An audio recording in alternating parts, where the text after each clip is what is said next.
가나안 남부지방 유다 산지의 가장 큰 성읍 중에 하나인 기브온이 스스로 몸을 낮추고 우리 여호수아 밑으로 들어가서 주종관계를 맺고 화친조약을 체결합니다. 이러한 소식은 급속도로 주변 인근 국가에게 이제 전달이 되면서 상당히 어려운 국면을 이제 일으키고 말죠. 가장 가까운 성읍 중에 하나였던 이 예루살렘 왕 아도니세덱이 너무나 큰 분노를 하는 거예요. 그래서 이제 자기 주변에 있는 5 왕을 이렇게 같이 모아서 연합군을 형성해서 우리 기브온을 쳐야 된다. 그래서 기브온에게 전쟁을 이제 선포하고 이제 전쟁을 거는 장면이 오늘 첫 부분의 이야기입니다. 우리가 지난 시간에 이어서 잠깐 우리 그 지도를 잠깐 보겠어요. 사진과 저기가 이제 기브온입니다. 그래서 그 산지에 이렇게 여러분 언뜻 보기에도 상당히 전략적 요충지에 이렇게 성을 지었죠. 그러니까 저 당시에는 이제 전쟁 자체가 활과 이제 창과 칼 이런 형태로 전쟁을 했기 때문에 저런 이제 요새 형태의 성이 이제 그 당시에 이렇게 많이 있었던 것이라고 생각이 돼요. 그 다음에 이렇게 보시면 저것이 이제 그 지역에서 이렇게 굉장히 그 사통팔달하는 교통의 요지이면서 이렇게 위로 쭉 올라가 있으면서 전체가 쭉 보이잖아요. 그런 것들을 보면 저게 이제 얼마나 발달된 요새고 성지였는가를 보게 되는데 그 다음 이렇게 보시면 저런 우물이 이제 수조가 발견이 된 거예요. 산 꼭대기에 있으니까 수조가 중요하죠. 물을 이제 비가 내리는 것을 저장해 뒀다가 그걸 먹거든요. 샘이 있는 게 아니니까 저게 여러 개가 발견이 됐어요. 근데 저게 사실은 그 수조가 많이 발견이 됐는데 요즘에도 저 수조를 참고해서 이제 학자들이 이제 이런 수조를 지을 때 참고할 정도로 저게 굉장히 정교하고도 과학적으로 잘 지어졌다는 거예요. 근데 그 시절에 이미 저런 수조를 갖고 있었던 성읍이었으니까 사실 대단한 성읍입니다. 오늘 본문에서 보면 큰 성읍이고 저기 있는 사람들이 굉장히 강했다 이런 표현을 이제 하고 있습니다. 그러니까 그 지역 일대에서 상당히 유력한 성이고 강성한 성이었는데 그 성이 이제 어떻게 되냐면 여호수아의 손아귀에 들어간 거죠. 네. 그렇게 되면 주변 인근 국가에서는 사실 긴장하지 않을 수가 없고 저기에 거점을 만약에 여호수아가 저기 와서 거점을 확보한다면 자기들과 싸움을 이제 벌인 것은 이제 순식간에 일어날 일이기 때문에 그 부분에서 이 5 왕들이 이제 동맹을 이제 결성해서 이제 싸우는 그런 형태로 오늘 이야기가 진전이 됩니다. 그래서 기브온 거민이 이제 화친 조약을 체결했으니까 이제 득달같이 자기의 이제 파발마를 보냈겠죠. 그래서 길갈에 있는 여호수아에게 우리가 죽게 되었은즉 우리를 와서 도와달라 그렇게 간청을 하니까 여호수아가 바로 군대를 일으켜서 거기를 쫓아갑니다. 한번 이렇게 보겠습니다. 여기 지도를 잠깐 보면 그래서 이제 인근에 있는 그 5 그 왕들이 이제 연합을 했는데 저기 보시면 중간에 예루살렘이 기본에 가까이 있는 걸 보게 되고 저쪽 요단강가에 거기가 길갈입니다. 영어로 돼서 이게 흐릿하시겠지만 그렇게 됩니다. 그 다음 이렇게 보시면 저렇게 되거든요. 길갈에서 올라온 거예요. 이렇게 쭉 올라와서 기본 성읍이 있잖아요. 기본 성읍이 있고 저쪽에 빨갛게 된 것이 야일론 골짜기인데 그 야일론 골짜기에서 전쟁이 일어나는 그런 형태로 이제 진전이 이제 진행이 됩니다. 자, 그래서 밤새도록 올라가요. 밤새도록. 그러니까 이 기습 작전으로 간 거거든요. 그러니까 이 사람이 충분히 전쟁 준비를 하고 간 거라기보다는 타이밍이 중요하다고 생각해서 이 사람이 타이밍을 맞춰서 이제 밤새도록 가서 그들을 이제 공략하는 그런 장면을 우리가 보게 됩니다. 그런데 오늘 사실은 이제 8절에 보시면 이제 좀 우리가 좀 주목해야 될 그런 부분이 이제 8절인데요. 그때 여호와께서 여호수아에게 이르시되 그들을 두려워하지 말라. 내가 그들을 내 손에 넘겨주었으니 그들 중에 한 사람도 너를 당할 자가 없으리라 라고 약속을 해주십니다. 이런 약속은 여호수아서 여기저기 곳곳에 있기 때문에 특별히 주목할 것이 아니라고 생각할 수도 있지만 재미난 건 뭐냐면 여기가 지금 하나님께 물은 장면이 안 나온다는 거예요. 그런데 여러분 우리가 지난주에 같이 보았듯이 기브온과 화친 조약할 때도 여호와께 묻지 않고 조약을 체결했기 때문에 그게 문제가 됐거든요. 그리고 이전에도 아이성 전투에서도 여호와께 묻지 않았기 때문에 그렇기 때문에 아이성 전투가 패배로 갔던 것을 우리가 알고 있잖아요. 근데 이제 이분이 지금 뭐냐면 그렇다면 아니 잠깐이라도 시간을 내서 여호와께 묻고 가야 될 것 같아요. 우리 이 여호수아서 패턴에 보면 그렇게 해야 되는 거예요. 근데 이분이 그렇게 안 하셨어요. 안 하셨는데 하나님께서 찾아오셔서 두려워 말라 이렇게 얘기하시고, 그리고 내가 우리 그들을 내가 네 손에 붙였다 이렇게 얘기를 해주시는 장면에서 지금 우리가 좀 생각을 해보시면 할 게 많은 것 같아요. 그러니까 이제 우리 공식적으로 여호와께 묻고 가고 이게 공식이고 그것이 원칙이죠. 우리가 인생을 살아가는 데 있어서 특별히 우리가 이제 괜히 어려운 장면에서는 그렇게 해야 되는 부분이 맞지만, 그러나 사람이 늘 그럴 수만은 없잖아요. 잊을 때도 있고, 급박하니까 이제 가면서 기도를 놓쳤네 이렇게 할 때도 있고, 그게 우리들의 일상사잖아요. 근데 그런 것이 전쟁 한복판에서 일어난 거예요. 그것도요, 40년 동안 모세 밑에서 하나님을 섬기는 게 무엇이고 하나님께 묻는 게 얼마나 중요한지를 늘 이렇게 일상에서 체험하고 이렇게 훈련받았던 여호수아마저 그게 잘 안 되는 때가 있다는 거예요. 그 이전에 우리 기본 그 장면에서도 자기가 여호와께 묻지 않아서 그 낭패를 당했음에도 불구하고 또 그런 거예요. 이런 부분이 참 우리가 잘 좀 이렇게 묵상해 볼 만한 장면이고, 그러함에도 불구하고 하나님께서 여호수아에게 말씀하신 거고 격려하시고 약속을 하신 거죠. 우리 여기서 이제 그러함에도 불구하고 기본이 거짓으로 조약을 체결하고 그러면서 사실은 자기의 목숨을 부지했던 그런 불편한 그러한 가짜 언약임에도 불구하고 하나님께서 움직이시는 장면입니다. 여호수아가 하나님께 물어야 되는데 묻지 않고 그가 일어나서 지금 군대를 동원하는 상황이 있음에도 불구하고 그렇게 하신 거예요. 사실 저렇게 가만히 묵상을 해보면 여호수아가 왜 그걸 미처 생각을 못했을까 이런 생각을 하게 되는데, 제가 이렇게 보면 이분이요 굉장히 급박했던 것 같아요. 급박했던 것 같아요. 이분이 제가 생각하기에 6번이 아닐까 그런 생각이 들어요. 애니어그램. 맨날 하나님께 두려워하지 말라, 두려움하지 마, 막 그러거든요. 그래서 사실 두려워하지 말라를 한두 번 하는 게 아니라 늘 하거든요. 그러니까 이분이 보면은 이렇게 마음을 활개를 확 피고 이러는 게 별로 없어요. 여기서 이제 그렇게 오늘 본문에서 그렇게 마음을 확 피거든요, 이분이. 그러니까 이분이 이제 제가 생각할 때 막 그 얘기를 들으니까 상황 자체가 너무 크게 보이고 한시라도 시간을 놓치지 않고 가야 되겠다 생각해서, 그래서 사람들을 동원해서 간 거죠. 아마 간 거예요. 하나님께서 그를 이렇게 보면서 이 친구에 또 이게 얼마 전에도 나한테 묻지 않고 헛짓 해갖고 힘들었으면서도 또 그렇구나를 아시지만 그것을 또 나무라지 않으시고 오히려 격려하시는 거죠. 격려하시고 내가 너와 함께 할 거다. 너는 이길 거다. 격려해 주시는 하나님의 따뜻한 온정이 있는 거죠. 그런 하나님의 자비와 온정이 있으니까 여러분이 저와 이렇게 오늘날 이렇게 그나마 이렇게 사는 거지. 여기서 얘기했듯이 그런 일반적인 공식에 적합하게 꼭 살아야 된다라는 그런 형태로 한다면 우리가 참 쉽지는 않죠.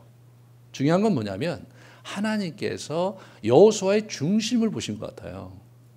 중심을. 이렇게 실수도 하고 저렇게 실수도 하고 그런 삶을 이렇게 살지만 자기 나름대로 최선을 다하고 있고 중심을 하나님께 드리며 살고 있는 것을 이분이 이제 아시니까 또 이런 장면에서는 또 적당히 넘어가 주시는, 지금 9장부터 기브온과 언약 화친을 맺을 때부터 적당히 지금 넘어가 주시는 장면에서 하나님이 약간 밀당을 하신다. 어떤 때는 막 안 했다 확 밀어붙이다가 어떤 때는 또 상당히 많이 이렇게 풀어주시다가 이렇게 하면서 밀당을 하시면서 여호수아와 관계하시고 하나님의 뜻을 펼치시는 그런 분임을 우리가 잘 붙드시면 여러분의 인생의 어느 골짜기에서 이런 부분들을 여러분이 잘 호흡할 수 있을 것이라는 생각이 듭니다.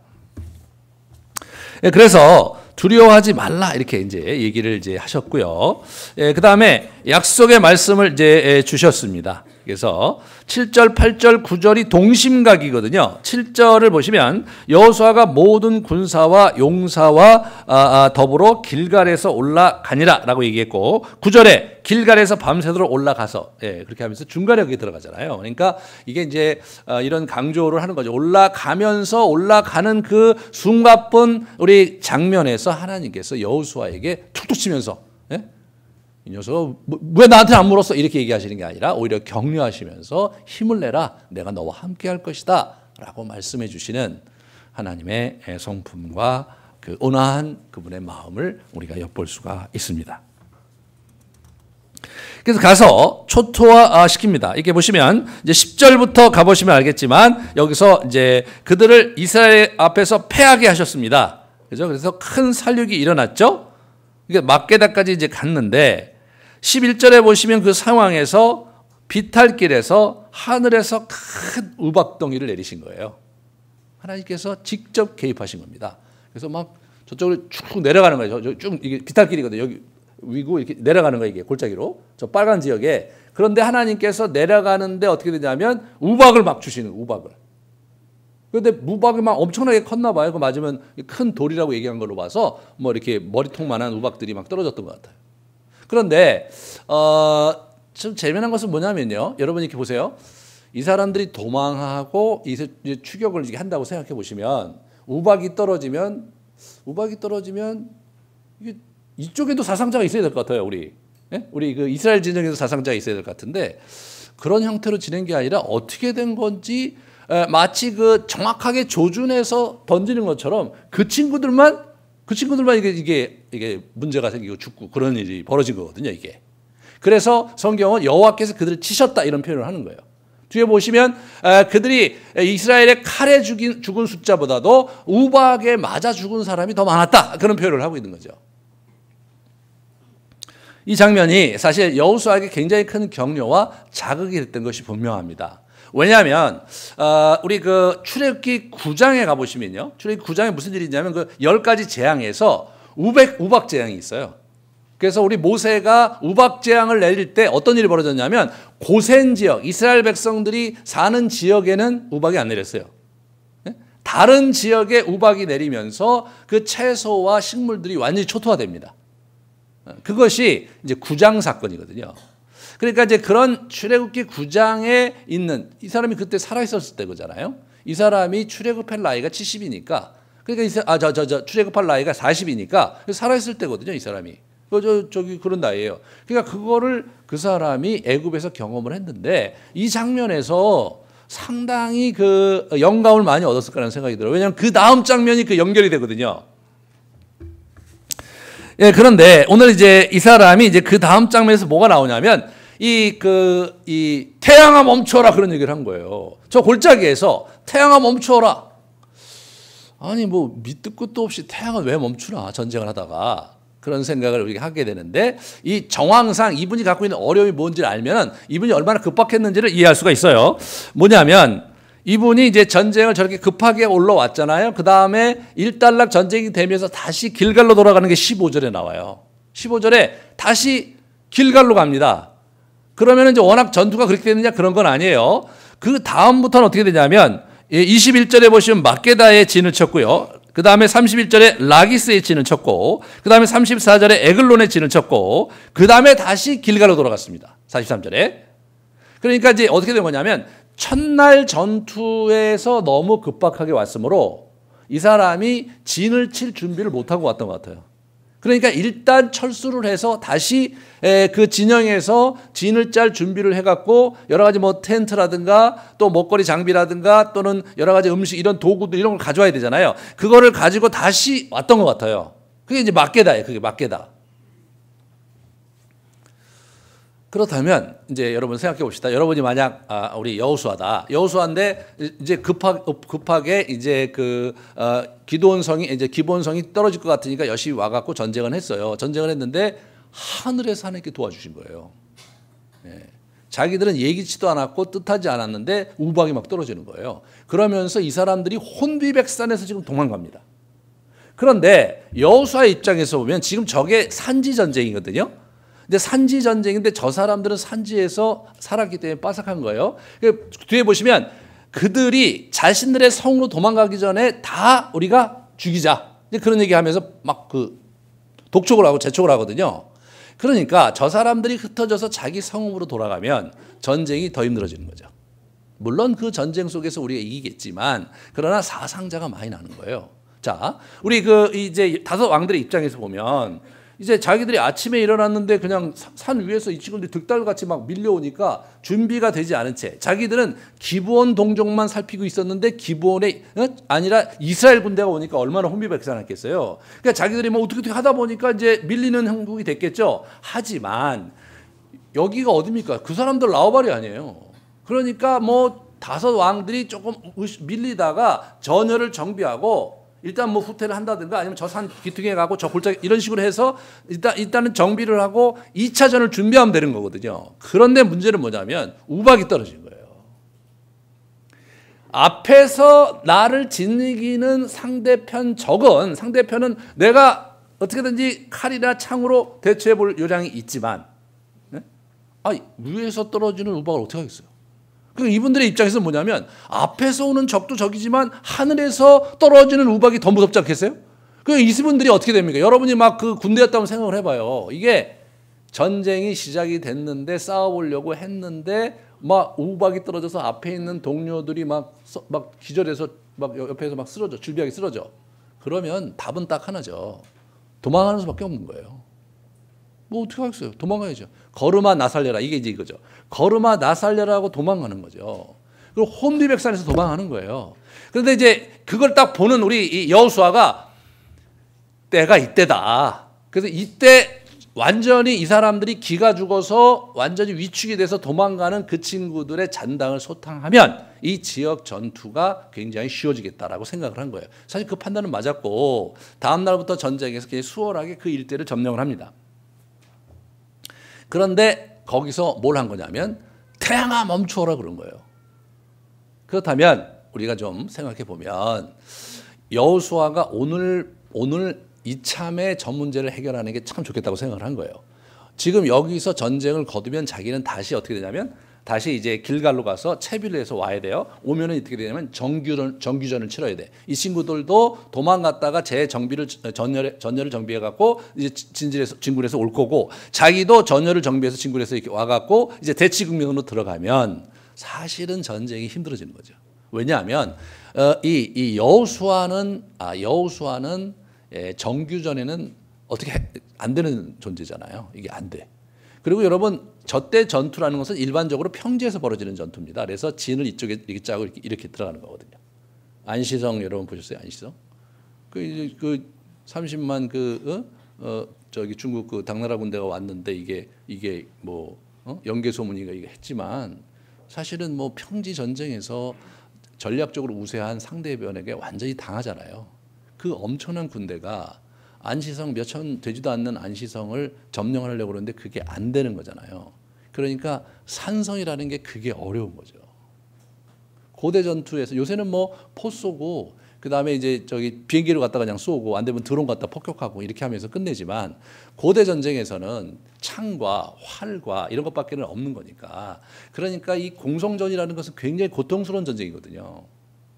엄청난 사상자가 일어나야 되고 그러니까 여러분 이제 저게 이제 전투를 해야 되는 입장에서 볼 때 장비도 없고 공성전을 한다는 게 보통 어려운 게 아니고 이제 그런 상황에 있는 여호수아로서는 저게 보통 일이 아니었을 거라고요.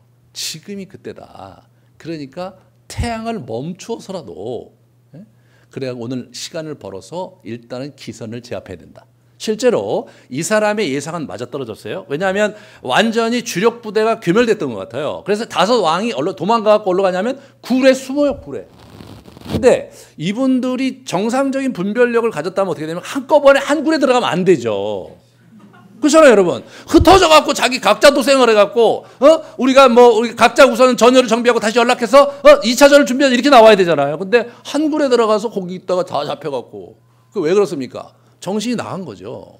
완전히 두려움에 사로잡혀서 사리 판단력을 잃고 그래서 그냥 야야야 저굴 없냐? 굴 해갖고 그냥 굴 좋은 데 있어 다 들어가서 거기서 이제 휴 하고 있다가 이제 굴이 문이 이렇게 닫히면서 인생이 거기서 이제 끝나는 거죠. 그러니까 그러한 그 여호수아의 판단은 옳은 거예요. 그래서 태양을 멈춘 거예요. 자 그러면 태양을 멈추고 싶었다면 여러분 제가 만약 여호수아였다면 저는 태양이 안 멈추면 어떻게 합니까 여러분? 태양이 멈추라는데 안 멈추면 어떻게? 그러니까 제가 볼 때 잠깐 좀 기도하겠다 그러고 산에 올라가서 산 저쪽 귀퉁이 가서 아무도 안 볼 때 태양아 멈춰라 한번 해볼 것 같아요. 근데 오늘 본문에 보면 이스라엘 백성이 보는 앞에서 태양아 멈춰라 한 거예요. 예? 이 사람이 갑자기 아니 그건 하나님께서 말씀도 안 했는데 왜 이런 일을 하는가? 그죠? 태양을 멈출 생각을 도대체 어떻게 했나 이 사람이? 그 아이디어가 어디로서 왔냐 이거예요. 그래서 하늘에서 뭐 귀두리 같은 성령이 일어나서 태양이다 태양 이렇게 아이디어를 준 거냐 이거예요. 그런 거 아니잖아요. 이 사람이 그냥 그렇게 한 거예요. 이게 지금 이 사람도 이게 믿겨지지 않는 일이니까 뭐라면 이게 봐라 야살의 책에도 기록되지 않냐. 이 여호수아가 쓰면서 거기 레퍼런스를 얘기하는 거예요. 지금 나만 주장하는 게 아니라 이미 역사책에 기록돼 있다. 그렇게 레퍼런스를 써준 거거든요. 그러니까 이제 이런 부분에서 저 사건 자체가 상당히 대단한 사건인데 도대체 여호수아는 그 아이디어를 어디서 가져왔느냐? 여호수아는 그 아이디어를 모세에게서 가져온 겁니다. 모세에게서. 그래서 모세 시절에 있었던 우박 재앙이 이제 9장이고요. 그 다음 재앙 그게 뭐냐면 7번째 재앙이에요. 우박 재앙이. 그 다음에 그 나머지 풀들과 푸성귀를 메뚜기 재앙을 해서 다 완전히 없애버려요. 하나님께서. 그 다음에 9번째 재앙이 흑암의 재앙입니다. 네? 태양을 움직인 재앙이에요.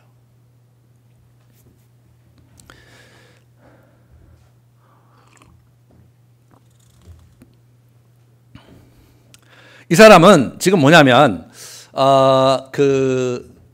이 태양이라는 것 자체가 상당히 의미가 있는 거예요. 그 시대에 애굽에서의 태양은요, 이게 굉장히 태양신이 주신이었어요. 애굽의 국가신이에요. 애굽과 저쪽 이 고대 근동 전체가 뭐냐면 이 다신교예요. 다신교는 이게 위아래가 있는 거예요. 그 최고의 신이 있고 그 다음에 이제 그 밑에 이제 그 수하에 있는 신들이 쭉 있는 거거든요. 근데 애굽의 최고의 신이 누구냐면 이 태양인 거예요. 태양신. 레안. 그러니까 이제 우리 누굽니까? 우리 모세가 그 흑암 재앙을 선포한 거를 이분이 이제 본 거잖아요. 근데 이분은 무슨 얘기를 처음부터 들었냐면 여호수아서 1장 5절 같이 이렇게 볼까요? 여호수아 1장 5절 이렇게 보면 내 평생에 너를 능히 대적할 자가 없으리니 내가 모세와 함께 있었던 것 같이 너와 함께 있을 것임이니라. 모세와 함께 있었던 것 같이 너와 함께 있겠다고 약속을 받았어요. 그러니까 이 사람은 끊임없이 자기 일을 모세와 견주는 그런 그러니까 이제 우리 사람들도 모세와 같다 이런 얘기 계속 이제 좀 이따 보겠지만 나오거든요. 그러니까 이분이 그 생각을 한 게 아닌가 싶어요. 무박 재앙이 내렸는데 보니까 이스라엘 사람들은 내 군대는 안 죽고 상대가 막 죽고 그 장면을 보면서 40여 년 전에 우박 재앙과 이거 유사하네 이런 생각을 하게 된 거고 그 다음에 뭐예요?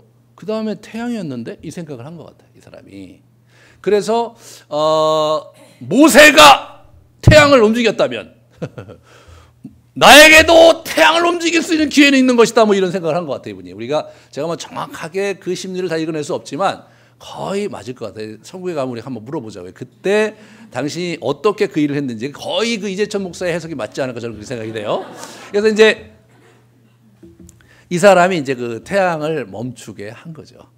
야, 근데 진짜 멈춘 거예요. 이 사람이 자신이 있었던 것 같아요. 자신이 그 상황에서 그 백성들 보는 앞에서 태양아 멈춰라 하고 그래서 이 전쟁을 승리를 이끄는 장면을 보면서 오늘 본문에서 전무후무한 여호와의 전투였다. 여호와의 전투였다. 이제 이렇게 얘기가 이제 우리가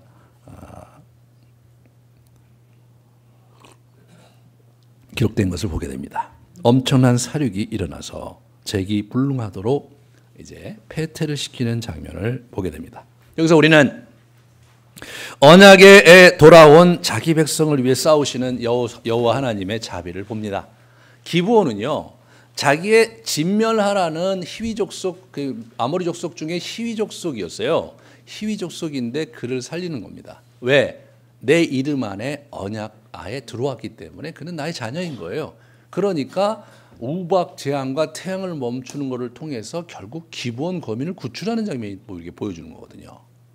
이것은 신약 시대에서 이어지는 그 하나님의 자녀의 축복에 있는 거죠. 요한복음 1장에 이렇게 보시면 요한복음 1장 영접하는 자 곧 그 이름을 믿는 자들에게는 하나님의 자녀가 되는 권세를 주셨으니 이는 혈통으로나 육종으로나 사람의 뜻으로 나지 아니하고 오직 하나님께로부터 난 자들이니라. 그래서 정말 하나님, 이게 예수의 이름으로 우리가 하나님의 자녀가 되면 하나님의 자녀로서의 권세를 얻게 된다는 거예요. 근데 그게 육종으로나 혈통으로 이런 게 아니라는 거예요. 성령으로 난 거죠. 약속의 자녀인 거예요. 우리가 그 다음에 우리 이제 그 또 다음 한 구절 우리 갈라디아서 보면 너희는 유대인이나 헬라인이나 종이나 자유인이나 남자나 여자나 다 그리스도 안에서 하나다.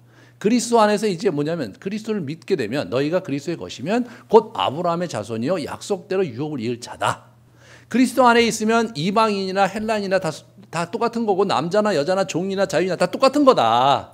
그런 얘기를 하는 거예요. 하나의 정체성을 갖는 거예요.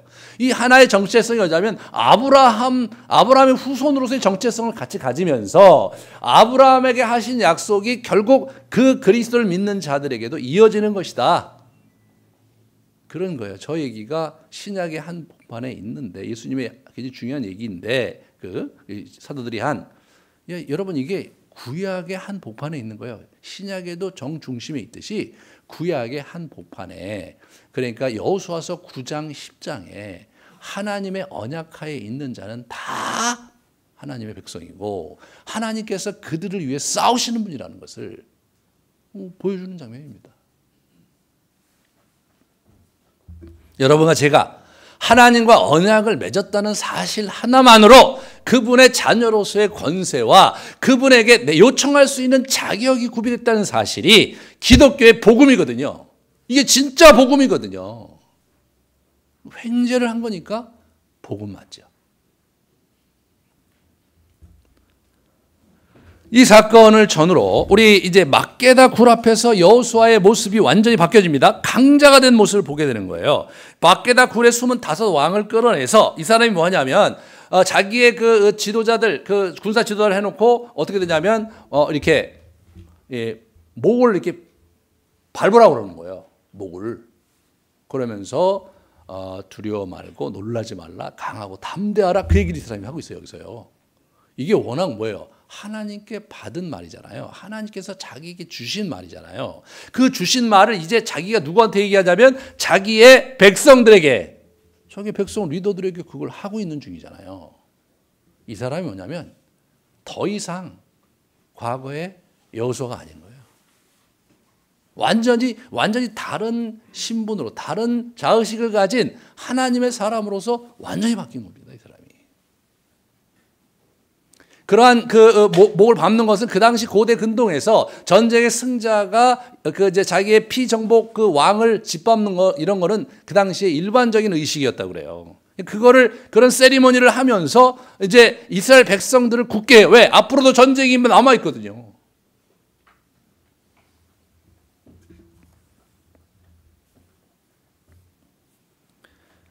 그래서 24절, 25절에 우리 한번 같이 좀 이렇게 읽어볼 만한 구절이죠.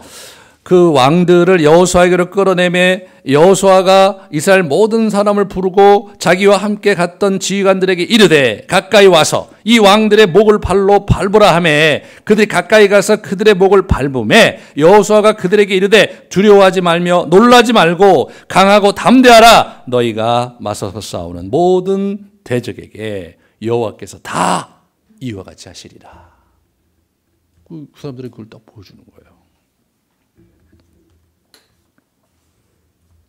우리는 이 사람이 여기서 큰 자기 변화를 겪었던 것을 확실하게 볼 수가 있죠. 자, 우리 아까 이제 우리 이 부분에서 우리가 이 모세라는 부분에서 모세와 이 사람과 이 자의식이 어떤 걸 한번 보면은 여호수아서 1장 17절에 보면 자, 우리는 범사에 모세에게 순종한 것 같이 당신에게 순종하려니와 오직 당신의 하나님 여호와께서 모세와 함께 하시던 같이 당신과 함께 하시기를 원하나이다. 이게 1장에서 이스라엘 백성들이 충성을 맹세할 때 한 얘기예요. 저에게 가만히 듣다 보면 뭐냐면 우리가 당신은 복종한 거 복종할 건데 여호와께서 모세 지도자에게 함께한 것 같이 해야 우리가 당신에게 복종하겠다. 그런 얘기잖아요, 저게.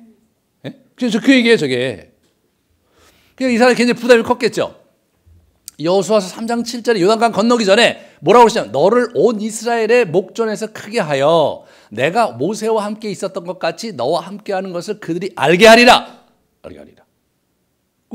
그렇게 얘기하셨고 4장 14절로 넘어가면요. 4장 14절에 보시면 그날에 여호와께서 모든 이스라엘의 목전에서 여호수아를 크게 하시매 그가 생존의 날 동안에 백성이 그를 두려워하기를 모세를 두려워하던 같이 했다. 그렇게 나오잖아요. 그러니까 이것이 사실은 지금 이것이 여호수아의 이제 작품, 여호수아가 쓴 글이라는 가정 안에서 볼 때 이 사람이 이제 그걸 굉장히 의식했다는 것을 의미하는 거예요. 이 사람이 자기가 이렇게 리더십을 발휘할 때마다 내가 모세와 같이 될 수 있는 것인가? 내가 정말 모세와 같은 부르심을 받고 하나님께서 약속하셨듯이 모세에게 역사하셨던 바를 내 인생에도 역사하실 것인가? 이게 이분의 끊임없는 질문이었고 그것이 이분의 내면의 굉장히 중요한 이슈였던 거죠.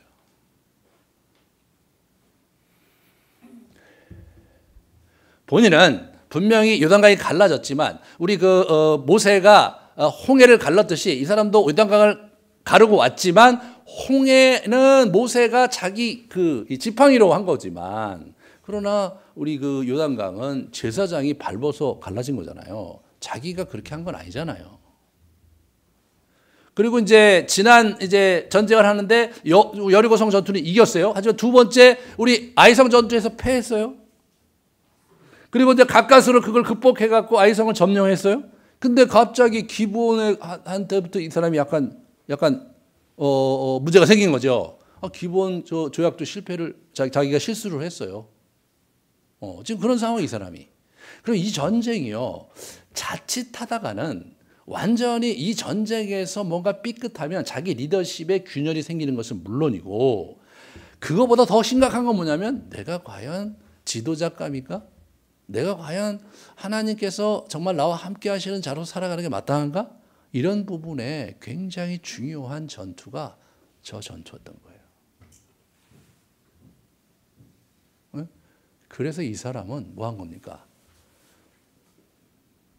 하나님이 정말 나를 모세와 같은 지도자로 쓰시기로 확정을 하셨다면 모세가 태양을 움직였듯이 내게도 태양을 움직이는 증거를 보여주셔야 된다라고 생각한 것이라고 저는 생각이 되더라고요. 그래서 이 사람이 태양아 멈춰 이렇게 한 거죠. 우리가 인생을 살아가면서 특히 신앙 여정에서요 이런 게 참 중요하죠. 그러니까 이제 저 같은 경우는 이제 담임 목사인데 담임 목사가 맞나 이런 생각을 자꾸 해요. 저 자신이 그럴 자격이 있나? 여러분의 입장에서 아니 그 무슨 소리입니까? 맨날 설교하시고 사례도 매달 받아가시는 걸로 알고 있는데 아니 그 담임 목사가 아니라 이게 뭐냐 그런 생각으로 여러분들이 이제 생각을 하겠지만 저의 입장에서는 내가 그냥 그냥 이 교회 조직상의 그냥 목사고 그렇기 때문에 이걸 하는 거냐 아니면 진짜 하나님께서 이 교회에 담임 목사를 내어 세우신 거냐를 끊임없이 질문하게 되죠. 왜냐하면 자칫하다가는 사실은 서로가 망가질 수 있기 때문에 실제로 우리 주변에 수많은 교회들이 그런 일들이 비일비재하게 있는 거잖아요. 적합하지 못한 자가 그 자리에 있어서 수많은 피해를 입히고 어려워지는 것들을 늘 보는 사람의 입장에서 볼 때는 과연 내가 하나님께서 이 자리에 세우신 사람 맞나? 제가 굉장히 많이 고민합니다. 이게 조그만 일이 있을 때마다 긴장을 많이 하고 어느 날 설교가 잘 될 때는 그래도 하나님께서 나와 함께 하시는 것 같은데 어느 날 설교를 했는데 분위기도 굉장히 어렵고 집에 가면 아내가 오늘 여보 많이 졸았어. 그러면 이제 굉장히 어려운 시간을 보내야 됩니다. 오늘은 다행히 2부 예배 때 아내가 지금 1부 예배 끝나고 저쪽에 가 있어서 다행인데 이런 긴장이 있는 거잖아요. 그 긴장이 있는 겁니다. 여러분도 그렇잖아요. 과연 내가 그리스도인 맞나? 정말 하나님이 나와 함께 하시는 게 맞나? 성경에서 그런 얘기가 많고 목사님들도 설교에서 뭐 할 거 많고 뭐 두려워 말라 놀라지 말라 그 저기 우리 누구 여호수아에게 한 거지 나에게 하는 건 또 아닌데 목사님은 뭐 우리에게 한 것처럼 이렇게 막 얘기를 하고 그러는데 맞나? 예. 막 그 선포 기도를 막 제가 또 매주 시키는데 여러분 하시는 분들이 있는데 하지 않는 분이 훨씬 많더라고요. 내 기도가 맞나? 이런 생각이 있으시기 때문에 그런 건지도 몰라요. 자격지심이 있는 거죠. 자격지심. 이 자격지심을 어떻게 극복할 것이냐에 있어서 우리는 이 여호수아에게 배울 게 많은 거예요. 여호수아 같이 40년 훈련 받고 그리고 지금 이게 지금 지도자로서 명실공히 지금 전쟁을 수행하는 과정에 있는데도 아직까지 그것이 장착이 안 돼 있었던 상황이었는데 이 기브온 전투 속에서 그것도 태양아 멈추어라라고 자기 나름대로 그것을 확증하기 위해서 하나님께 기치를 든 사건을 통해서 비로소 자기가 하나님께서 모세와 같은 지도자로 세우셨다는 것을 받아들였던 거예요. 그거를 주관적으로 자의식을 그렇게 정체성을 가졌다는 거예요. 이게 상당히 중요합니다. 이게 신앙생활의 전환점이 되는 거거든요. 그런데요, 여러분 자신이나 저나 이제 그럴 때 이제 우리가 자격지심이 있고 그럴 수 있죠. 근데 옆에 사람들 얘기해봐야 뭐냐면 무슨 말 하는 거냐 이렇게 얘기하죠. 저 얘기하면요, 그러면 뭐 제 아내가 뭐 당신은 도대체 뭐 이렇게 여러 가지 얘기를 하죠. 믿음이 너무 없다 시작해갖고 왜 그렇게 생각하느냐 뭐 그런 얘기를 많이 저에게 핀잔을 주죠. 하지만 제 개인적인 차원에서 보면 그게 어떤 때는 정서적으로 쉬운 일이 아니거든요. 그런데 저는 우리 이 여호수아에게서 굉장히 영감을 많이 받고요. 더 재미난 인물은 누구냐면 모세입니다. 모세 얘기를 같이 넘어가잖아요. 모세가 이제 부름 받았는데 나는 못 가겠다. 그래서 하나님께서 윽박질러서 이제 우리 바로에게 보냅니다. 바로 앞에서 바로가 말을 안 들으니까 재앙을 계속 주시죠. 첫 번째 재앙, 두 번째 재앙 이렇게 쭉 하잖아요. 근데 재미난 것은 모세가 뒤바뀐 재앙은 9번째 재앙입니다. 흑암의 재앙이에요. 그러니까 그 재앙들 전체가 뭐냐면 당시에 이제 그 자연 신교를 믿고 있었던 다신교를 믿고 있었던 애굽 사회에서 그 나름대로 뭐 농작물의 신이기도 하고 우리 그 나일강의 신이기도 하고 가축의 신이기도 하고 그런 신들의 그런 그 공격하기 위해서 하나님께서 그런 재앙을 주신 거거든요. 그런데 이 사람이요 마음이 그렇게 쉽게 이제 이렇게 확신이 안 되는 거예요. 자기가 뭐 이렇게 하나님의 뜻을 전달하면 막 재앙이 일어나고 막 무슨 일이 벌어지고 자기가 하나님께 기도하면 재앙이 멈추는 과정에서도 이 사람이 내가 하나님께 부름받은 하나님의 사람이라는 자의식이 없었어요. 근데 아홉 번째 그 출애굽기 10장에 가면 그때 재앙이 끝나고 나서 10번째 재앙을 선포할 때 이때 이 사람의 언어가 달라집니다. 바로 앞에서 당신이 내게 와서 내 앞에서 당신의 무릎을 꿇고 내게 나가달라고 요청하기 전까지는 내가 나가지 않겠다. 그런 얘기를 해요, 그게. 그럼 뭐 얘기하다 보면 여러분이 목사님은 그렇게 뭐 당연한 거 아니에요 이렇게 생각하실 수 있을지 모르지만 이 사람이 9번째 재앙이 끝날 때까지 재앙을 전달하는 하나님의 뜻을 전달하는 과정에서 주어를 I라고 쓴 적이 없어요. 하나님께서 그렇게 하셨다 이렇게 얘기했어요. 자기 I로 얘기를 안 했어요. 더더욱 재미난 건 뭐냐면 그 히브리어가요. 이 동사에 주어가 들어가 있어요. 대부분 이 사람들은 주어를 안 써요. 우리나라도 그렇죠. 우리나라 말도 주어를 잘 안 쓰잖아요. 근데 그 히브리 말이 그래. 주어를 잘 안 써요. 주어를 쓸 때는 언제냐면 특별히 중요할 때 주어를 써요. 그런데 히브리어로 주어가 아노키거든요. I라는 주어. 내가가 아노키. 아노키 거기 나오는 거예요. 네? 이게 그 문장이요. 강조점이 네가 내게 와서 내 옆에서 무릎 꿇고 나가달라고 내게 얘기하지 않는 한 나는 안 나가겠다. 이런 어조예요. 이 사람이 한 번도 그렇게 자신 있게 바로에게 얘기한 적이 없어요. 9번째 재앙이기까지는 그게 안 됐던 거예요. 9번째 재앙이 뭡니까? 이 애굽의 이 그 주신이 태양신 라거든요. 태양신 라가 완전히 3일 동안 얼굴을 못 비쳤던 거죠. 3일간 이게 흑암이니까. 태양신 라가 자기의 선포 속에서 무력화되는 것을 보면서 모세가 달라진 겁니다. 거기서. 모세가 달라지는 거예요. 거기서. 그러면서 모세 하나님의 사람으로서의 자의식을 그때 이렇게 갖게 된 겁니다. 우리가 이렇게 생각할 수 있어요. 우리가 어떻게 하다가 믿음을 하나님께 주셔갖고 말이에요. 그래갖고 이제 예수를 믿게 됐는데, 근데 뭐 시간이 지나도 믿음이 잘 자라지 않아.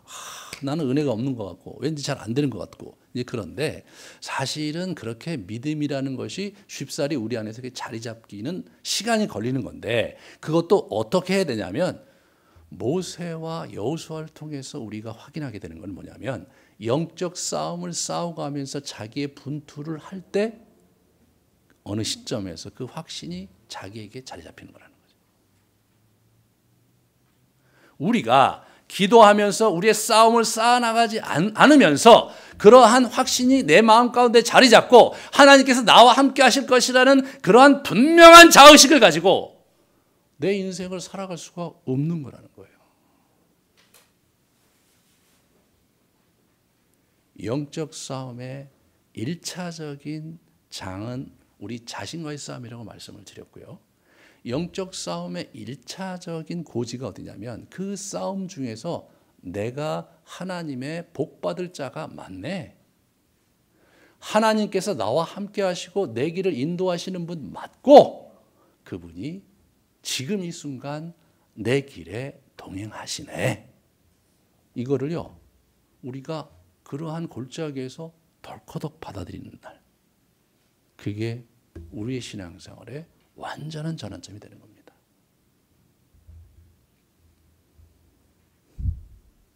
저는 어렸을 때부터 교회를 다녔고,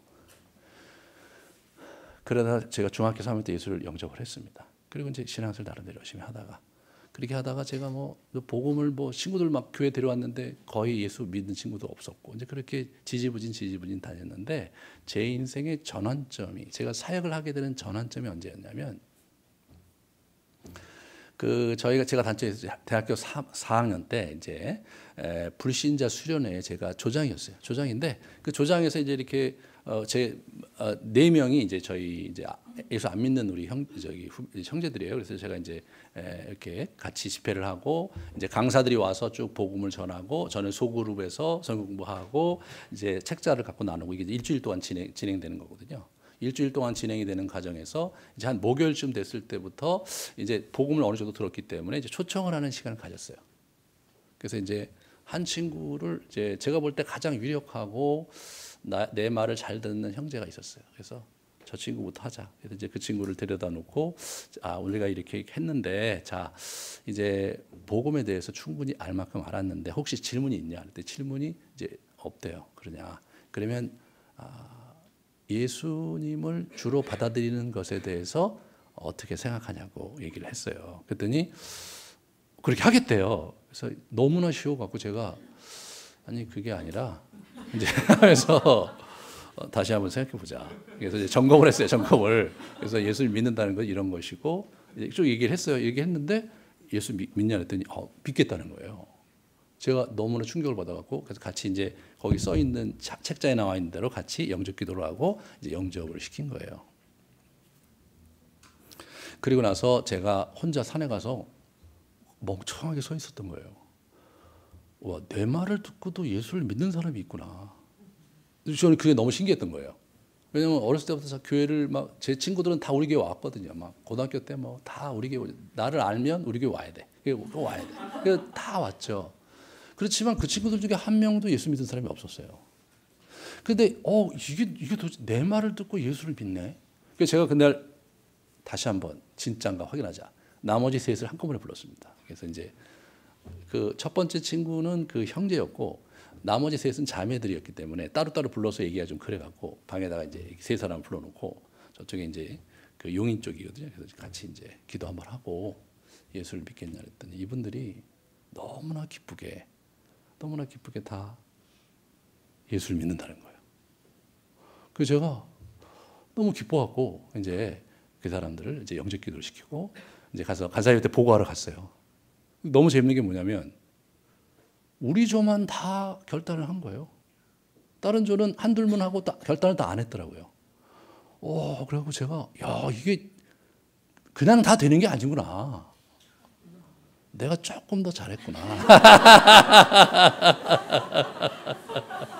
라는 이상한 생각을 했는데 제가 그날 이 세상에 이런 일이 다 있을 수 있구나. 내 얘기를 듣고 예수를 믿는 일이 있을 수 있구나. 그게 제가 인생을 그때 바꾼 거예요.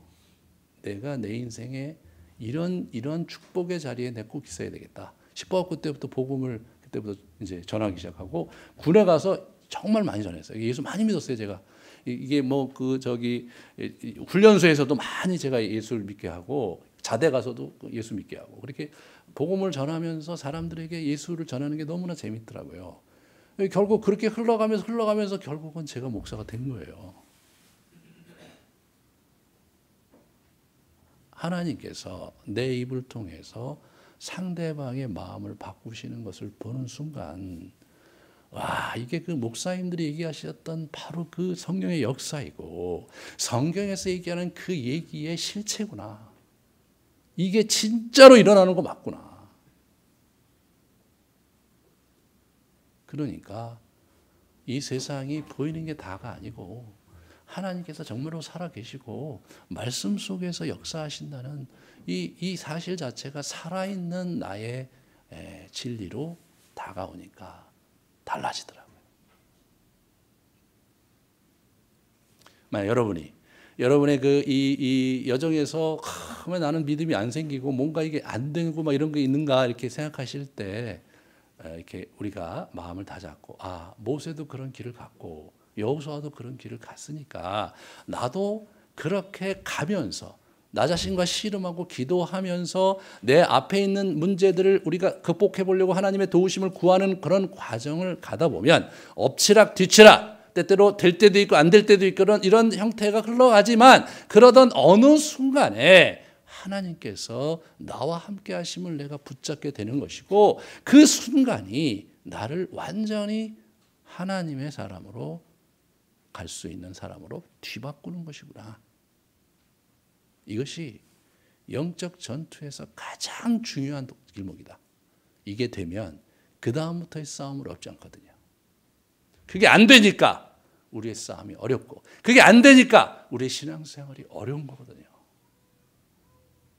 지난 16주 동안 이 영적 전투를 우리가 쭉 해오면서 여러분이 나름대로 이제 노력도 하시고 그렇게 해왔지만 잘 되는 부분도 있고 잘 안 되는 부분도 있고 왠지 나와는 거리가 먼 것 같고 그런 생각이 들었다 손 치더라도 오늘 이 여호수아 자체도 그게 힘들었던 것을 여러분이 깨닫고 격려를 받으시면서 여러분의 인생을 새로 한번 도전해 보시기를 원합니다. 영적 전투 시리즈 중에서 수많은 사상자가 있었습니다. 그래서 각 처에서 막 여러 가지 어려움도 더 많이 생기고 그리고 이제 제가 이제 그 올 초부터 이렇게 갖고 쭉 보니까 그 예수님의 은혜를 얘기하고 그럴 때는 자꾸 이 출석 숫자가 막 늘었어요. 계속 늘었어요. 그러다가 영적 전투 시리즈가 시작되면부터 숫자가 자꾸 줄어갖고 출석 숫자가 새로 오신 분들은 계속 있는데 출석이 잘 안 되는 거예요. 그러니까 확인해 보면 일이 많아. 이런저런 일이 많아요. 그래서 사상자가 많았던 시리즈였다.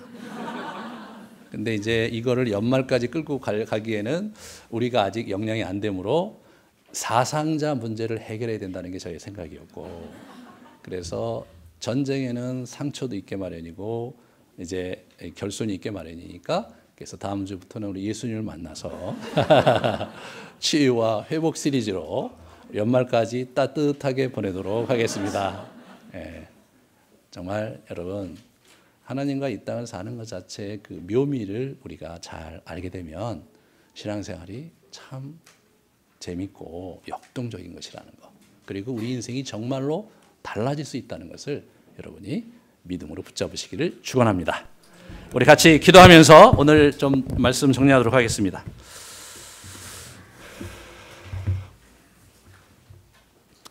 지난 16번의 그 전투 시리즈 속에서 참 여러 가지로 여러 개 깨달은 게 많으셨을 텐데, 오늘 이 여호수아의 멋진 한판 승부 속에 우리의 영혼을 비추어 보면서 우리도 여호수아처럼 정말 이 싸움 속에서 하나님을 만나고 붙드는 역사를 경험할 수 있게 해달라고, 우리의 싸움을 멈추지 않게 해달라고 같이 우리 기도하시기 바랍니다. 같이 우리 기도하시겠습니다. 이제는 우리 가운데 오셔서 영원한 생명의 길을 열어주신 예수 그리스도의 사랑과 우리 인생의 특별한 뜻과 축복을 주시고자 자녀 삼아 주시고 그 권세를 주기를 기뻐하신 하나님의 놀라우신 은혜와 늘 우리 가운데 힘주시고 격려하시고 역사하시며 낙담한 우리를 일으켜 세우기를 즐겨하시는 성령의 위로하심이 이 자리에 참 16번의 영적 전투 시리즈를 들으면서 분투하면서 주님께 나아왔던 우리 귀한 형제자매들 머리 위에 이제로부터 영원토록 함께 있을지어다.